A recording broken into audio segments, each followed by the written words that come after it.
Hi ಎಲ್ಲರಿಗೂ ನಮಸ್ಕಾರ. ಪ್ರಿಯಾನಾಗ್ YouTube ಚಾನಲ್ಗೆ ಸ್ವಾಗತ. ಬರೀ ಇವತ್ತು ಒಂದು ರೆಸಿಪಿ ನಿಮ್ಮ ಜೊತೆ ಶೇರ್ ಮಾಡ್ತೇನಂತ. ಯಾವ ರೆಸಿಪಿ ಅಂತ ನೋಡ್ಕೊಂಡು ಬರೋಣಂತ. ನೋಡ್ರಿ, ಇಲ್ಲಿ ಕಾಣತ್ತೈತಿಲ್ಲ ಸೊಪ್ಪು, ಯಾವ ಸೊಪ್ಪು ಅಂತ ನಿಮ್ಗೆ ಗೊತ್ತಾಗಿರ್ಬೇಕು. ಇದು ಗೊಂಗ್ರಿ ಸೊಪ್ಪು ಅಂತ ಬೆಂಗಳೂರು ಮೈಸೂರು ಆ ಸೈಡ್ ಕರೀತಾರೆ. ನಾವು ಉತ್ತರ ಕರ್ನಾಟಕ ಕಡೆ ಎಲ್ಲರೂ ಪುಂಡಿ ಸೊಪ್ಪು ಅಂತ ಕರಿತೇವೆ. ನಿಮಗೇನಾದರೂ ಈ ರೆಸಿಪಿ ಇಷ್ಟ ಆದ್ರೆ ಸಬ್ಸ್ಕ್ರೈಬ್ ಮಾಡೋದನ್ನು ಮರಿಬೇಡ್ರಿ. ಬೆಲ್ ಐಕನ್ನ ಒತ್ತೋದ್ರಿಂದ ನಿಮಗೆ ನಾವು ಮಾಡೋವಂಥ ಹೊಸ ರೆಸಿಪಿದು ವಿಡಿಯೋಸ್ ಎಲ್ಲನೂ ನಿಮಗೆ ಬರ್ತೈತಿ. ಪ್ಲೀಸ್ ಸಬ್ಸ್ಕ್ರೈಬ್ ಮಾಡಿರಿ. ಇದಕ್ಕೆ ಏನೇನು ಬೇಕಂತ ನೋಡ್ಕೊಂಬರೋಣಂತ್ರಿ. ಪುಂಡಿ ಸೊಪ್ಪು ತೊಗೊಂಡೇನಿ ಒಂದು ಪಾವು kg ಅಷ್ಟು. ಆಮೇಲೆ ಒಂದು ಬೌಲೊಳಗೆ ಅಕ್ಕಿ ತೊಗೊಂಡೇನಂತ. ರೇಷನ್ ಅಕ್ಕಿ ಸಿಗ್ತಾವಲ್ರಿ, ಆ ಅಕ್ಕಿನ ತೊಗೊಂಡೇನಂತ. ಆಮೇಲೆ ಜೋಳ, ನಾವು ಉತ್ತರ ಕರ್ನಾಟಕ ಕಡೆ ಎಲ್ಲ ರೊಟ್ಟಿಗೆ ಮಾಡ್ತೇವಲ್ಲ ಆ ಜೋಳ ನೋಡ್ರಿ ಇದು, ಅದನ್ನು ತೊಗೊಂಡೇನಿ. ಮತ್ತು ಕಡಲೆಬೇಳೆ ಅಂತಾರಲ್ಲ, ಚನಾ ದಾಲ್, ಅದು ತೊಗೊಂಡೀನಿ. ಆಮೇಲೆ ಶೇಂಗಾ ಬೀಜ ತೊಗೊಂಡೀನಿ. ಶೇಂಗಾ ಬೀಜ ಒಂದು ಸ್ವಲ್ಪ ಸಾಕು. ಆಮೇಲೆ ಬೆಲ್ಲ ಮತ್ತು ಆಮೇಲೆ ಬೆಳ್ಳುಳ್ಳಿ ಆದಮೇಲೆ ಹಸಿಮೆಣ್ಸಿನ್ಕಾಯಿ ತೊಗೊಂಡೀನಿ. ಖಾರ ನೋಡ್ಕೊಂಡು ಹಾಕೋರಿ.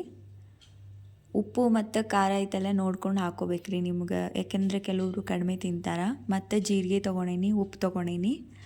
ಇವಿಷ್ಟು ಐಟಮ್ಸ್ ಎಲ್ಲನೂ ಬೇಕು ನೋಡ್ರಿ ಇದನ್ನು ಮಾಡೋಕ್ಕೆ. ಹೆಂಗೆ ಮಾಡೋದು ಅಂತ ಈಗ ನೋಡ್ಕೊಂಬರೋಣಂತ. ಮೊದಲಿಗೆ ಏನು ಮಾಡಬೇಕು, ಒಂದು ಬೌಲೊಳಗೆ ಸ್ವಲ್ಪ ನೀರು ತೊಗೊಂಡೀನಿ. ಆಮೇಲೆ ಇವನ್ನ ಕಡಲೆ ಬೀಜ ಮತ್ತು ಶೇಂಗಾನ ಏನು ಮಾಡಬೇಕು, ನೆನೆ ಹಾಕಬೇಕು. ಯಾಕೆ ನಾವು ಮಾರ್ನಿಂಗ್ ಮಾಡತ್ತೇವಂದ್ರೆ ಒಂದು ತಾಸು ಬಿಫೋರೇ ಇವ್ನ ನೆನೆ ಹಾಕಿಡ್ಬೇಕು. ಅಂದರೆ ನೆನೆದ್ರೆ ಒಂದು ಸ್ವಲ್ಪ ಕುದಿಯೋಕೆ ಈಸಿ ಆಗ್ತೈತೆ ಅಂಥೇಳಿ ಮೊದಲ ನೆನೆ ಹಾಕಬೇಕು. ಕರೆಕ್ಟ್ ಪ್ರಮಾಣ ಎಲ್ಲ ನೋಡ್ಕೊರಿ ಇದ್ರೊಳಗೆ. ನಾನು ಭಾಳ ಏನು ತೊಗೊಂಡಿಲ್ಲ, ಅದ್ರ ತುಂಬಾ ಹಾಕಬಾರ್ದು. ಸ್ವಲ್ಪ ಲೈಟಾಗಿ ಅದರೊಳಗೆ ಸಿಗಬೇಕದು, ಅಷ್ಟು ಸಾಕು. ಇವಾಗ ಅದನ್ನು ನೆನೆ ಹಾಕನಂತ.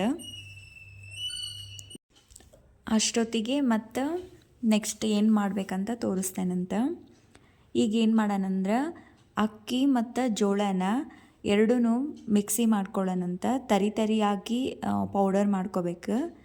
ಎಷ್ಟಂದರೆ ಒಂದು 2ರಿಂದ 4 ಸ್ಪೂನಷ್ಟು ಜೋಳನ ಹಾಕಾಕೊತೀನಿ ಇಲ್ಲಿ. ನೋಡ್ಕೊರಿ ಇಲ್ಲೇ ಸಾಕಷ್ಟು. ನಾನು ತೋರಿಸೇನಂತ ಒಂದು ಬೌಲೂ ಹಾಕೋದಲ್ಲ, ಹೆಂಗೆ ಮಾಡ್ಕೋಬೇಕಂತ ತೋರ್ಸಾತೇನೆ ನಾನು. ಇದನ್ನು ಮೊದಲ ನೀವು ಪ್ರಿಪೇರ್ ಮಾಡಿ ಇಟ್ಕೊಂಡ್ರಂತೂ ಭಾಳ ಚಲೋ. ಈಗ ಜೋಳ ಸ್ವಲ್ಪ ಜಾಸ್ತಿ ತೊಗೋಬೇಕು. 3 ಚಮಚದಷ್ಟು 4 ಚಮಚದಷ್ಟು ಅಕ್ಕಿ ತೊಗೋಬೇಕು. ಇಲ್ಲ ಸಮ ಪ್ರಮಾಣ ತೊಗೊಂಡ್ರು ನಡಿತೈತಿ, ಅದೇನು ಪ್ರಾಬ್ಲಮ್ ಇಲ್ಲ. ಕೆಲವೊಬ್ಬರು ಇದ್ರ ಬದಲಿ ಹಿಟ್ಟು ಯೂಸ್ ಮಾಡ್ತಾರೆ. ನಾನಿಲ್ಲೇ ಇದನ್ನು ಯೂಸ್ ಮಾಡಿ ಹೆಂಗೆ ಮಾಡೋದಂತ ತೋರ್ಸಾತೀನಿ. ಆ ರೀತಿಯೂ ಮಾಡ್ಬೋದು. ಅಕ್ಕಿ ಹಿಟ್ಟು ಮತ್ತು ಜೋಳದ ಹಿಟ್ಟನ್ನು ಹಾಕಿನೂ ಮಾಡ್ತಾರೆ, ಆ ಥರನೂ ಮಾಡ್ಬೋದು.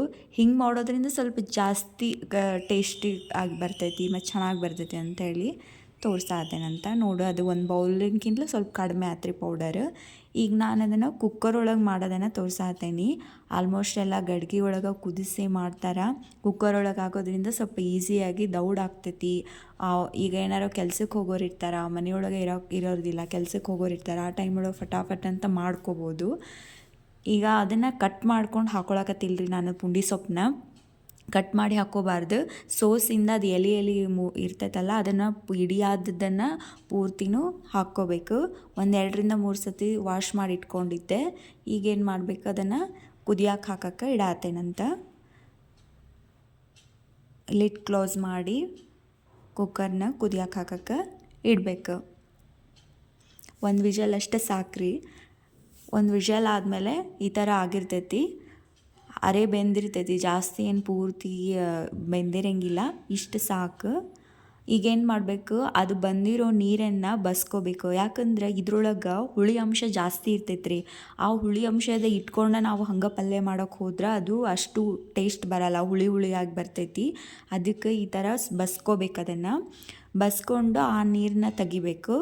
ಆಮೇಲೆ ಒಂದು ಸ್ವಲ್ಪ ತಣ್ಣೀರು ಹಾಕ್ಕೊಂಡು ಮತ್ತೊಂದು ಇನ್ನೊಂದು ಸತ ಬಸ್ಕೋಬೇಕು. ಇದು ನೋಡ್ರಿ, ಈ ನೀರು ಐತಲ್ಲ, ನಾವು ತಾಮ್ರದ ಎಲ್ಲ ಐಟಮ್ಸ್ನ ತೊಳೆದ್ರೆ ಫುಲ್ ಕ್ಲೀನ್ ಆಗ್ತೈತೆ ನೋಡ್ರಿ, ಅಷ್ಟು ಹುಳಿ ಅಂಶ ಇರ್ತೈತೆ ಅದರೊಳಗೆ. ಈಗ ನೆಕ್ಸ್ಟ್ ಇದಕ್ಕೆ ಏನು ಮಾಡ್ಬೇಕಂತ ನಿಮಗೆ ತೋರಿಸ್ತೇನಂತ. ಬರೀ ನೋಡ್ಕೊಂಬರೋಣಂತ. ಈಗ ಬೆಳ್ಳುಳ್ಳಿ ತೊಗೊಳಕತ್ತೀನಿ. ಅವನ್ನ ಬೆಳ್ಳುಳ್ಳಿ ತೊಗೊಂಡಿದ್ದು ಜಜ್ಜಿ ಇಟ್ಕೊಂಡೇನಿ, ಕ್ರಷ್ ಮಾಡಿ ಇಟ್ಕೋಬೇಕು. ಅವನ್ನ ಹಾಕ್ಕೊಳ್ಳೋಣಂತ. ಒಂದು 2-3 ತೊಗೊಂಡಿದ್ದೆ ಬೆಳ್ಳುಳ್ಳಿ. ಆಮೇಲೆ ಬೆಲ್ಲ ಹಾಕ್ಕೋಬೇಕು. ಬೆಲ್ಲನೂ ಹಾಕ್ಕೊಳ್ಳೋಣಂತ. ಬೆಲ್ಲ ಆದಮೇಲೆ ಜೀರಿಗೆ ತೊಗೊಂಡಿದ್ನಲ್ಲ ಅದನ್ನು ಪೌಡರ್ ಮಾಡ್ಕೊಳೇನಂತ.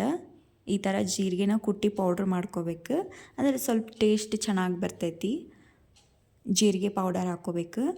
ಆಮೇಲೆ ಏನು ಮಾಡಬೇಕು, ಇವು ನೆನೆಸಿಟ್ಟಿದ್ದು ಕಾಳು ಇದ್ವಲ್ರಿ ಅವನ್ನ ಹಾಕ್ಕೋಬೇಕು. ಇದು ಪೂರ್ತಿ ಎಲ್ಲ ನೀಟಾಗಿ ಹಾಕಿ ತೊಳ್ಕೊಂಡು ವಾಶ್ ಮಾಡಿ ಹಾಕ್ಕೋಬೇಕ್ರಿ. ಆಮೇಲೆ ಏನು ಮಾಡಬೇಕು, ಹಸಿಮೆಣ್ಸಿನ್ಕಾಯಿ ತೊಗೊಂಡಿದ್ವಲ್ಲ ಅವನ್ನ ಕಟ್ ಮಾಡಿ ಇಟ್ಕೊಂಡೇನಿ. ಈ ಥರ ಸಣ್ಣ ಒಂದರೊಳಗೆ 2 ಪೀಸ್ ಮಾಡ್ತಾರಲ್ಲ ಆ ಥರ ಕಟ್ ಮಾಡಿ ಇಟ್ಕೊಂಡೇನಿ. ನೀವು ನೋಡಿ ಹಾಕೋರಿ. ಖಾರ ಸ್ವಲ್ಪ ಕಡಿಮೆ ತಿನ್ಬೇಕಂದ್ರೆ ನೀವು ಸ್ಕಿಪ್ ಮಾಡಿದರೂ ಓಕೆ, ಅದೇನು ಪ್ರಾಬ್ಲಮ್ ಇಲ್ಲ. ನಮ್ಮ ಖಾರ ಇಷ್ಟ ಅಂತ ಹಾಕ್ಕೊಳತ್ತೇನೆ. ಈಗ ಅದು ಪೌಡರ್ ಮಾಡಿಟ್ಕೊಂಡಿದ್ವಲ್ಲ ಜೋಳ ಮತ್ತು ಅಕ್ಕಿದು, ಅದನ್ನು ಹಾಕ್ಕೊಳಕತ್ತೇನಿ. ಇದನ್ನು ಒಂದು 2-3 ಚಮಚನೂ ಹಾಕ್ಕೋಬೋದು. ಇಲ್ಲ ಅಂದರೆ ನಮ್ಗೆ ನಡಿತೈತಿ ಅಂತಂದ್ರೆ ಸ್ವಲ್ಪ ಜಾಸ್ತಿನೂ ಹಾಕ್ಕೊಂಡ್ರು ಓಕೆ. ಆಮೇಲೆ ಉಪ್ಪು, ಸ್ವಲ್ಪ ಉಪ್ಪು ಹಾಕ್ಕೋಬೇಕು. ರುಚಿಗೆ ತಕ್ಕಷ್ಟು ಉಪ್ಪು ಸಾಕು. ಉಪ್ಪಾದಮೇಲೆ ಇದನ್ನೇನು ಮಾಡಬೇಕು, ಕ್ಲೋಸ್ ಮಾಡಿ ಒಂದು ಎಷ್ಟಂದ್ರೆ 1-2 ಗ್ಲಾಸಷ್ಟು ನೀರು ಹಾಕ್ಕೋಬೇಕು. ಇಲ್ಲಿ ನಾನು ಬಿಸಿ ನೀರು ಹಾಕ್ಕೊಳಕತ್ತೇನೆ. ಅಂದರೆ ಉಗುರು ಬೆಚ್ಚಗಿರೋ ನೀರು ಇರ್ತಾವಲ್ಲ ಅದನ್ನು ಹಾಕ್ಕೊಳಕತ್ತೇನೆ. ಅಂದ್ರೆ ಸ್ವಲ್ಪ ದೌಡ್ ಬೇಯ್ತೈತಿ ಅಂಥೇಳಿ ತಣ್ಣೀರು ಹಾಕೋ ಬದಲಿ ಹಾಕಿ ಮಿಕ್ಸ್ ಮಾಡಿ ಆಮೇಲೆ ಲಿಡ್ ಕ್ಲೋಸ್ ಮಾಡಿ ಕುಕ್ಕರ್ನ 2-3 ವಿಸಿಲ್ ಕುದಿಸ್ಕೋಬೇಕು. ಭಾಳ ಚಲೋತ್ನಂಗೆ ಕುದಿಬೇಕ್ರಿ. ಇದು ಕುದ್ದಷ್ಟು ಅಂದ್ರೆ ಅದು ಜೋಳ ಕುದಿಬೇಕ್ರಿ. ಜೋಳ ಸ್ವಲ್ಪ ಟೈಮ್ ತೊಗೊತೈತಿ ಕುದಿಯೋಕೆ. ಅದಕ್ಕೆ 2-3 ಒಂದು ವೇಳೆ ಕುದ್ದಿಲ್ಲ ಅಂದರೆ ಇನ್ನೂ 1 ವಿಷಲ್ ತೊಗೊಳ್ಳೋದ್ರಿಂದ ಯಾವುದೇ ತೊಂದರೆ ಇಲ್ಲ ರೀ, ಏನೂ ಪ್ರಾಬ್ಲಮ್ ಇಲ್ಲ, ಚಲೋತ್ನಂಗೆ ಬರ್ತೈತಿ. ಈ ಥರ ಅದನ್ನು ಫುಲ್ಲು ತಿರುಬೇಕು, ಚೆಂದಾಗ ಮಿಕ್ಸ್ ಕೊಡ್ಬೇಕು. ಮಿಕ್ಸ್ ಆದಮೇಲೆ ಈಗ ನೋಡ್ರಿ ಕಾಣತೈತಿ ನಿಮಗೆ ಆಲ್ಮೋಸ್ಟ್ ಎಲ್ಲ ಕುದ್ದೈತದ. ಚೆನ್ನಾಗಿ ಬೆಂದಿರಬೇಕು. ಇಲ್ಲ ಅಂದರೆ ಅದು ಜೋಳ ಬೆಂದಿಲ್ಲ ಅಂದ್ರೆ ಮತ್ತು ಅದ್ರ ಟೇಸ್ಟ್ ಅಷ್ಟು ಕರೆಕ್ಟಾಗಿ ಬರಲ್ಲ. ಆ ಕಾರಣಕ್ಕೆ ಆಲ್ಮೋಸ್ಟ್ ಎಲ್ಲ ಏನು ಮಾಡ್ತಾರೆ, ಇದನ್ನು ಪೌಡರ್ ಮಾಡಿ ಹಾಕಲ್ಲ, ಇದ್ರ ಬದಲು ಹಿಟ್ಟು ಯೂಸ್ ಮಾಡ್ತಾರೆ. ಈಗ ನೆಕ್ಸ್ಟ್ ಏನು ಮಾಡೋಣಂತ, ಒಂದು ಸ್ವಲ್ಪ ಲೈಟಾಗಿ ಒಗ್ಗರಣೆ ಕೊಡೋಣಂತ. ಒಂದು ಸ್ವಲ್ಪ ಅಡುಗೆ ಎಣ್ಣೆ ಹಾಕ್ಕೊಳ್ಳೋಣಂತ.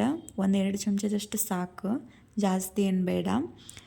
ಇಲ್ಲೇನು ಮಾಡಬೇಕು, ಸಾಸಿವೆ ಬದಲಿ ನಾನು ಸ್ವಲ್ಪ ಜೀರಿಗೆ ಅಲ್ಲಿ ತೊಗೊಂಡಿರ್ತೈತೆ ಜೀರಿಗೆ ಪೌಡರು ಒಗ್ಗರಣೆಗೋಸ್ಕರ ಅಷ್ಟೇ ಒಂದು ಸ್ವಲ್ಪ ಲೈಟಾಗಿ ಹಾಕ್ಕೊಳಕತ್ತೀನಿ.